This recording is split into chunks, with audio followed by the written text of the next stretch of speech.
तर तुम्ही इथे बघू शकता भरलेली चमचमीत वांगीची भाजी केलेली आहे. अगदी सोप्या पद्धतीने केलेली आहे आणि ही कुकरमध्ये केलेली आहे.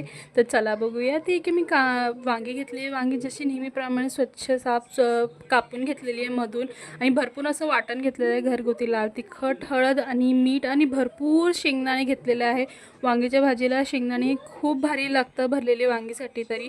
ते ही भाजी मी कुकरमध्ये बनवते. कुकरमध्ये अगदी पटकन होतं. तुम्ही टिफिनसाठी सुद्धा पटकन तयार करू शकता. तर इथे मी एक पळी तेल फोडणीला जिरं, कांदा ब्राऊन झाल्यानंतर याच्यात तुम्ही वांगी टाका. म्हणजे कांद्यामध्ये थोडंसं भाजून घ्या आणि अर्धं टमाटर मी घातलेला आहे आणि जो उरलेला जो वाटण होतं ते सुद्धा आम्ही याच्यासाठी ग्रेव्हीसाठी यूज करणार आहे आणि एक बटाटा आणि तुम्हाला लागेल तेवढं तुम्ही पाणी घालू शकता. जरासं कमी वाटत मग वरून मीठ आणि तिखट घातलेलं आहे.